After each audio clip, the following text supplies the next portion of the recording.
ہم لوگ آرام کی آرزو میں ہی بے آرام ہوتے ہیں۔ لباس کے 3 درجے ہیں، ایک آسائش کا جو ضروری ہے، دوسرا زیبائش کا جو جائز ہے، تیسرا نمائش کا جو منع ہے۔ زینے اس لیے نہیں بنائے گئے کہ ان پر ٹھہر کر آرام کیا جائے، بلکہ ہر زینے کا مقصد ایک پاؤں کو اس لیے سہارا دینا ہے کہ دوسرا قدم اوپر جا سکے۔ اگر تمہیں دنیا میں آرام سے رہنا ہے تو خاموش رہو، جو گنچا کی طرح کھلا وہ برباد ہوا۔ کم خوراکی اور مناسب آرام بہترین دوائیں ہیں۔ عظیم لوگ راتوں رات عظیم نہیں بنے۔ راتوں کی تاریکی میں جب دوسرے محو خواب تھے تو ان لوگوں نے نیند اور آرام کی پرواہ کیے بغیر سخت محنت کی۔ غذا سے جسم کو اور قناعت سے روح کو راحت پہنچتی ہے۔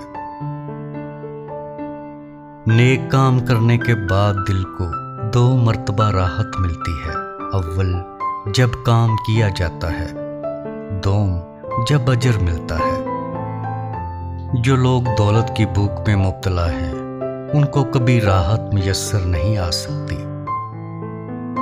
خود غرض لوگوں کو ساتھی اور آرام و راحت کم ہی نصیب ہوتے ہیں۔ اگر تم آرام کے خواہش مند ہو تو حسد مت کیا کرو۔ انسان کے لیے اتنا ہی جاننا کافی ہے کہ اس دنیا میں نیکی سے راحت ملتی ہے۔ اللہ تعالیٰ فرماتے ہیں، میں نے 5 چیزوں کو 5 چیزوں میں رکھ دیا، لوگ انہیں دوسروں میں ڈھونڈتے ہیں، بھلا کیسے پائیں گے؟ میں نے اپنی رضا کو نفس کی مخالفت میں رکھ دیا، لوگ اسے نفس کی پیروی میں تلاش کرتے ہیں، بھلا اسے کیسے پائیں گے؟ میں نے راحت و آرام کو جنت میں رکھ دیا، لوگ اسے دنیا میں تلاش کرتے ہیں، بھلا وہ کیسے پائیں گے؟ میں نے علم و حکمت کو بھوک میں رکھ دیا، لوگ اسے شکم سیری میں تلاش کرتے ہیں، بھلا وہ کیسے پائیں گے؟ میں نے اطمینان و سکون کو قناعت میں رکھ دیا، لوگ اسے دولت میں تلاش کرتے ہیں، بھلا کیسے پائیں گے؟